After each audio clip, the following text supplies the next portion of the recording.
Hola, ¿qué tal? Muy buenas noches y bienvenidos a un nuevo programa de salud de cita previa. Hoy les vamos a hablar de la importancia de la salud bucodental en los pacientes diabéticos, pero además les diferenciamos lo que es una alergia alimentaria de la intolerancia con nuestra dietista Ana Matei. Les vamos a hablar de una técnica que previene los síntomas de las migrañas o incluso de los trastornos del sueño.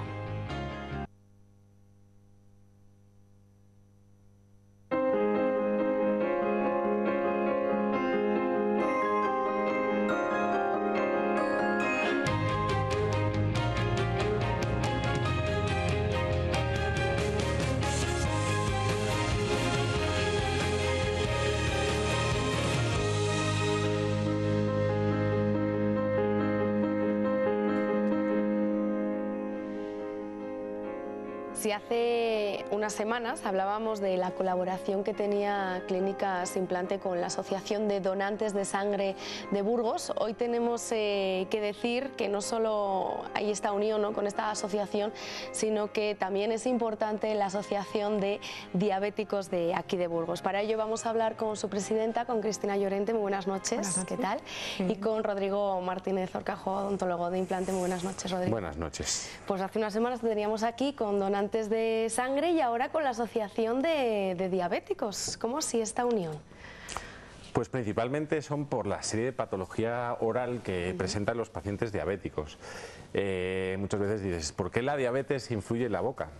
Pues influye porque tiene una serie de alteraciones vasculares y del sistema nervioso que hacen, por ejemplo, que salivemos menos, que tengamos mayor sensación de ardor en la boca, que se puedan producir tumores en la boca, tumores malignos con un muy bajo porcentaje y sobre todo las principales patologías que existen en la boca, como son la caries, que se da más en los diabéticos tipo 1, o la enfermedad de las encías, que se da en los diabéticos tipo 2. O sea que es importante, ¿no?, que a lo mejor no saben muchos diabéticos los problemas, ¿no?, que puede acarrear esta enfermedad en la salud, ¿no?, de bucodental. Sí, de hecho bueno, pues existe un gran porcentaje de diabéticos adultos con un gran número de pérdidas dentarias. Y bueno, también es una simbiosis entre las dos patologías. Es decir, el tratamiento de las encías hace que los niveles de glucemia en sangre, o más bien de hemoglobina glicosilada, puedan bajar un poquito. Y a un 1% que consigamos disminuir esos valores, vamos a causar un gran beneficio para el paciente. De esa manera podemos tratar estos pacientes, la idea es un poco facilitarles el tratamiento oral para que primero no pierdan dientes y generar una prevención para la salud. Por otro lado, una educación a la salud, que les haremos en conjunto, pues exposiciones si hace falta, de cómo cepillarse, etcétera. Y tercero, educación para la salud. Y los tratamientos que ellos necesiten para tratar los dientes que tengan patologías. Porque todo el mundo, ¿no?, y aquí muchas veces lo decimos en qué consiste, ¿no?, y cómo se va desarrollando esta enfermedad, pero nunca habíamos hablado, Cristina, de este tema, ¿no?, del diabético y de sus dientes, ¿no? ¿Es importante para vosotros esta formación dentro de la asociación? Sí, bueno, la verdad es que dentro de la asociación procuramos preocuparnos por todos los ámbitos, no solamente de la diabetes en sí, del control y del tratamiento y demás, sino que desgraciadamente, bueno, pues asociadas a la diabetes y especialmente cuando hay un mal control glucémico, pueden aparecer numerosas otras complicaciones en otras áreas y otras patologías. Entonces buscamos también oportunidades de establecer acuerdos, como en este caso con la Clínica Implante, para que nuestros socios, los pacientes con diabetes, tengan una adecuada atención adaptada a las necesidades del colectivo. Y en este caso, además, como decía Rodrigo, es importante destacar que existe como una asociación bidireccional entre el control glucémico y las enfermedades periodontales, ¿no?, las enfermedades bucodentales, porque un mal control glucémico va a favorecer más que aparezcan esas enfermedades periodontales, pero una enfermedad periodontal también va a hacer que empeore tu control glucémico y que entonces tengas más riesgo de desarrollar otras enfermedades diabéticas, pues como enfermedades renales o cardiovasculares. Y yo creo que además, en concreto, la salud bucodental creo que es uno de los aspectos, no sé si más desconocidos, sí, o menos de los que menos se relacionan cuando pensamos en diabetes y complicaciones, ¿no? Entonces, además es importante destacar, yo creo, que el llevar un tratamiento preventivo y una correcta higiene bucodental debería de formar parte del cuidado de tu diabetes. Muy poca gente sabe eso, ¿no? O sea, forma parte de tu propio cuidado de tu diabetes. De ahí esa atención personalizada, ¿no?, que les vais a hacer también desde la clínica, Rodrigo. Sí, y además lo que pretendemos es estar también, o que nuestros odontólogos estén muy dirigidos al paciente diabético, en el sentido pues de control de esas pequeñas determinadas lesiones, como pueden ser infecciones por hongos, posibilidad, por ejemplo, de fracaso de implantes dentales. Estamos hablando que un paciente diabético no controlado, que esté recién operado, que mientras el proceso de cicatrización tenga una alteración elevada en sus niveles de glucemia, puede perder un 50% de hueso sobre esos implantes. Y ya no te digo si ese diabético se junta con otros factores de riesgo como el tabaco. Por lo tanto, queremos dirigir desde los odontólogos, higienistas y recepcionistas, que el paciente diabético se sienta tratado de la mejor manera posible, para que cada pequeño detalle que veamos en su boca sepamos por qué es una posible causa, es decir, una infección por hongos, pues detectar que ese paciente ha tenido alguna alteración en la glucemia, si tiene una enfermedad periodontal importante, comenzar a analizar sus niveles de glucemia y a la vez empezar a tratar para ver si existe una disminución de esos niveles y por lo tanto podemos conseguir, gracias al tratamiento oral, una disminución de las complicaciones generales vitales que tiene el diabético y bueno, ir dirigiendo en ese camino, ir avanzando un camino que pensamos los dos que puede ser un camino muy abierto a beneficiar a estos pacientes, ya no solo con descuentos, sino con una ejecución de una serie de tratamientos que sean los adecuados para esos pacientes y que nos permitan reducir su patología. Bueno, porque hay que decir, además, desgraciadamente, que ahora hablabas de esta patología, cada vez hay más personas diabéticas y esto parece que no para, ¿no? Sí, de hecho es considerada como la pandemia del siglo XXI. El crecimiento es exponencial, tanto en diabéticos tipo 2 como en diabéticos tipo 1. Las causas son distintas, uno se puede prevenir, otro no, en la mayoría de los casos. Y hay todas las campañas, ¿no?, que están haciendo de prevención, incluso la detección precoz, los más pequeños, claro. Sí, efectivamente.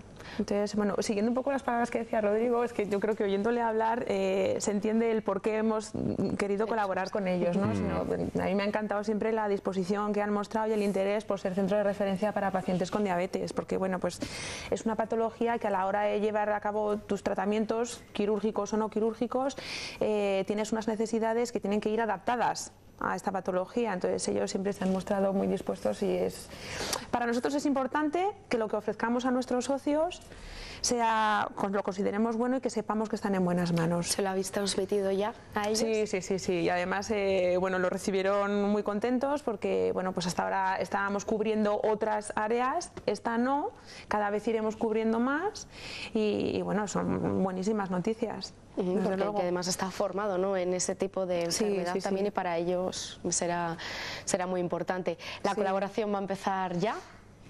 Sí, ya ha empezado, de hecho. Ya ha empezado, ¿no?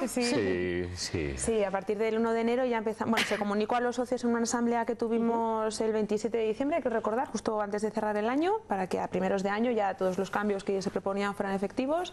Entonces ya han empezado algunos de los socios a pasar a por su tarjeta de paciente.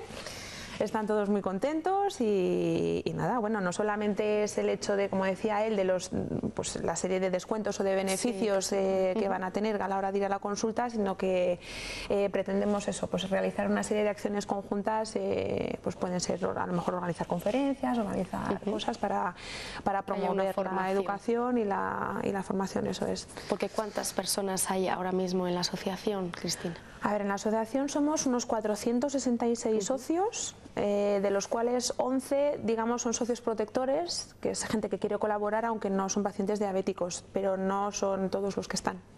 Hay muchísima más gente diabética que no está en la asociación. Pues importante, ¿no? Como hablábamos, la diabetes y la salud bucodental. Cristina, Rodrigo, gracias una vez más por acompañarnos. Gracias a vosotros. Un placer. Y nos vamos a ir, como siempre, además con Rodrigo, que nos va a hablar desde su clínica de implante de la importancia de nuestra salud bucodental con un nuevo reportaje. La diabetes es una enfermedad que se puede controlar. Los pacientes con esta patología tienen que tener especial cuidado con su salud bucodental. Por un lado, los diabéticos presentan alteraciones en la composición de la saliva y en las glándulas salivales, sobre todo en las glándulas parótidas, que generalmente afectan a pacientes con alteraciones neurológicas. Lo que generan es un cambio en la composición de la saliva y una disminución de la misma, lo cual hace que estos pacientes, al tener la boca menos lubricada, pues la lengua y las mejillas rocen más fácilmente contra el paladar y contra los dientes, de tal manera que tengan un proceso de síndrome de boca ardiente, una sensación de sequedad en la boca. También en niños puede adelantar o retrasar la erupción, y esto no nos ha de preocupar. Sí que tenemos que seguir un control radiológico con nuestro odontólogo, en el cual pues vayamos viendo cómo evoluciona. Y sobre todo el hecho de tener toda la boca más irritada, el epitelio más inflamado, en muchas ocasiones se sobreinfecta por hongos, y son pacientes que tienen fácilmente una candidiasis bucal. Los pacientes con edades más avanzadas tienen mayor número de pérdidas dentarias. Este tipo de pacientes tienden a desarrollar caries dental y enfermedad periodontal. La caries generalmente se da en aquellos diabéticos tipo 1 y se suele dar en zonas extrañas, en zonas como los cuellos de los dientes, que no es frecuente, y por lo tanto los odontólogos pues podemos sospechar de la patología. Si vemos este tipo de caries, podemos hacer un control glucémico o un estudio para saber si ese paciente tiene alguna determinada patología. También se dan caries en pacientes con alteraciones neurológicas por la motricidad que tienen. Si no se da el tratamiento adecuado, la enfermedad periodontal hace que los dientes sanos se aflojen y eventualmente se caigan. Para las personas que tienen diabetes, esta puede causar problemas serios. Padecer diabetes de tipo 2 incrementa el riesgo de tener problemas de encías. Sí que no está tan claro es que si nosotros tratamos la enfermedad periodontal vayamos a controlar mejor los niveles de glucemia en sangre o de hemoglobina glicosilada. Lo que sí que se sabe es que todo paciente descontrolado a nivel de glucemia va a tener mayor pérdida dentaria, mayor pérdida de soporte alrededor de los dientes y, ojo, alrededor de los implantes, sobre todo si estos están cicatrizando. Nosotros vamos a tratar el problema bucodental del paciente, y por lo que sea somos capaces de reducir un 1% los niveles de hemoglobina glicosilada, vamos a conseguir que estos pacientes reduzcan en gran número todas las complicaciones que suele tener un paciente diabético. Además, decir que en los diabéticos de tipo 2 se ha demostrado que esta patología incrementa el riesgo de padecer determinados tumores orales. El más frecuente es el que se origina a partir de las células escamosas y se puede presentar sobre todo en la lengua. Los profesionales de implante recomiendan a las personas que padecen esta enfermedad que acudan al odontólogo. En esta clínica son expertos en tratar a este tipo de pacientes, teniéndolos controlados periódicamente y dando recomendaciones para su cuidado bucal. Pues ya está aquí con nosotros como cada miércoles nuestra colaboradora y dietista Ana Mate. Muy buenas noches, Ana. ¿Qué buenas tal? Noches, Verónica. Bien, gracias. Hoy vamos a diferenciar dos términos, ¿no?, que a veces confundimos, que es la alergia alimentaria de la intolerancia. Dos términos totalmente diferentes. Pues no tiene nada que ver. A ver, la alergia al final es como una forma específica de intolerancia pues a un alimento o a uno de sus componentes, que lo que hace es como activar el sistema inmunológico. Y sin embargo, lo que es la intolerancia lo que va a afectar es a nivel metabólico, no es a un sistema inmunológico.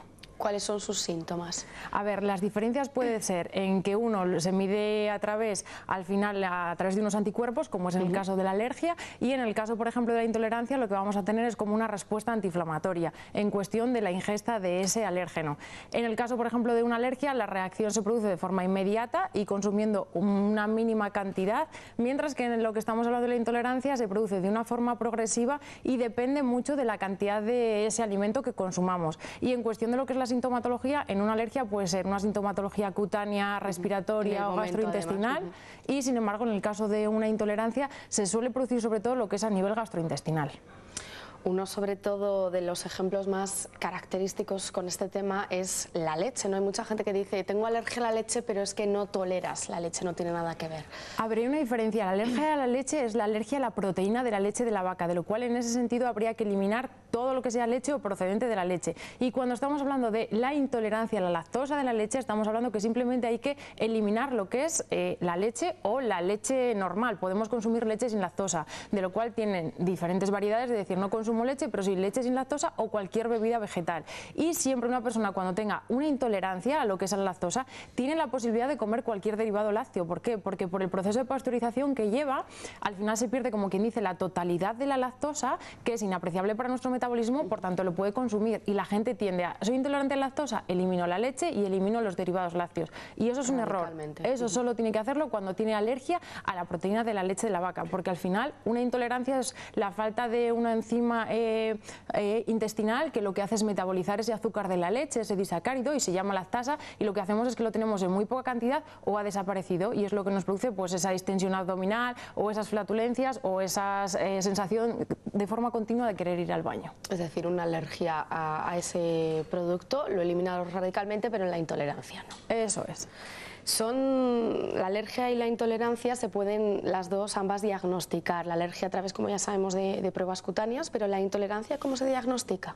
Pues como tú has dicho, por ejemplo, la alergia sí que se hace a través de las pruebas cutáneas, que siempre se hace como en el antebrazo o en la espalda, y lo que es las intolerancias alimenticias, al día de hoy se hace con una extracción de sangre. Lo que se hace es que se analiza cómo hacen frente esos anticuerpos a más de 200 tipos de alimentos y ven cuáles o no sufren rechazo, o incluso a veces lo que se unifica también es a una biopsia para ver si ha producido daños mayores, sobre todo a nivel intestinal, que es, por ejemplo, en el caso de los celíacos.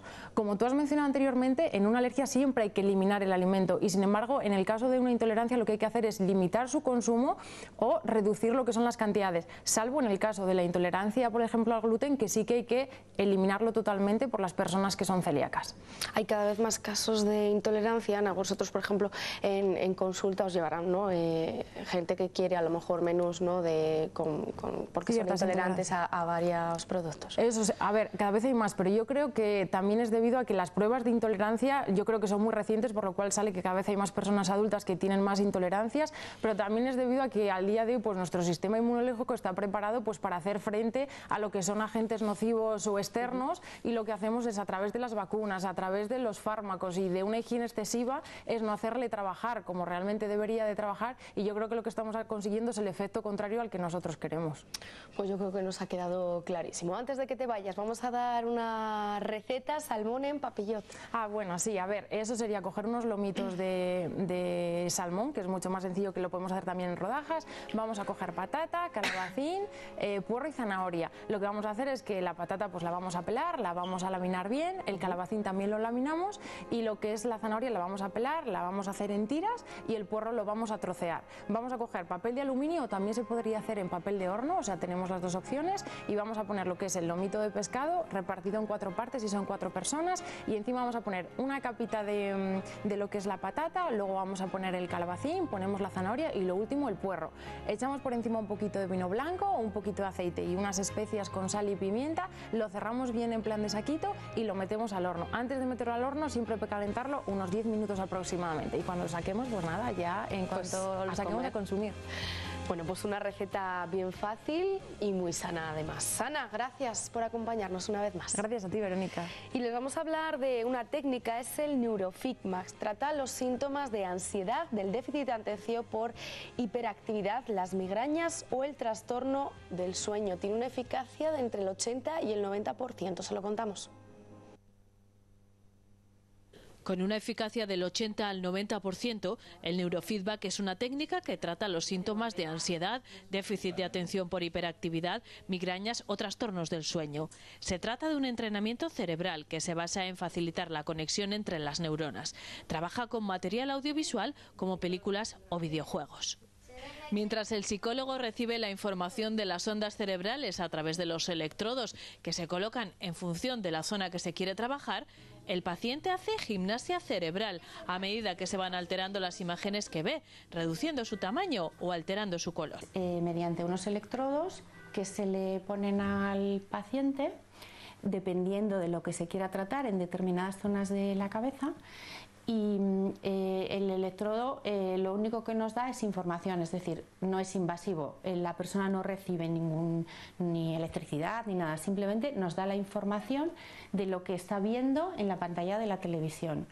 Entonces, mediante lo que ve en la pantalla de la televisión se va haciendo a veces más pequeña la pantalla o se pone más oscura o incluso a veces más clara, y entonces la persona quiere volver a verlo bien porque está interesado en lo que está haciendo, lo que está viendo, y entonces el esfuerzo que hace es esa especie de gimnasia cerebral que hace que la pantalla vuelva a verse bien o se vuelva a escuchar bien, a veces se escucha mal o se vuelve a hacer más grande, y de esa forma entrenamos el cerebro. Esta psicóloga combina este tratamiento con la terapia EMDR para tratar traumas que guardamos en nuestro córtex y que influyen en nuestro comportamiento. Esa información que nosotros recibimos cuando pasamos por una situación difícil se queda almacenada en nuestro cerebro en unas redes neuronales, y eso nos hace tener un patrón de conducta que a lo largo de toda nuestra vida se puede repetir. Por ejemplo, imagínate que a mí me han obligado a comer de pequeñita y entonces pues me forzaban a comer porque estaba delgadita, porque tenías que comer o porque comía en un sitio que tenían que darme de comer, tal. Y a lo mejor eso me ha pasado con 7 años, pero con 22 tengo un trastorno de la alimentación, ¿no? Es porque en su momento yo esa conducta de la alimentación pues en mi cerebro se ha quedado almacenada de una manera se ha procesado de una manera no productiva para mí. Entonces, mediante la estimulación de las dos partes de nuestro cerebro, conseguimos que esa información que procesamos en aquel momento se vuelva a reprocesar, porque realmente somos los únicos seres vivos que tenemos el cerebro dividido en dos. Entonces, a veces la conexión intercerebral nos ayuda a reprocesar esos traumas que hemos vivido. El tratamiento con neurofeedback no es invasivo y tiene efectos duraderos. Requiere un mínimo de 20 sesiones y un máximo de 40, y solo está contraindicado en casos en los que hay pérdida de función neuronal. Pues ahora sí, nos despedimos. Más salud la próxima semana, como saben, aquí en La 8 Burgos. Gracias por acompañarnos. Chao.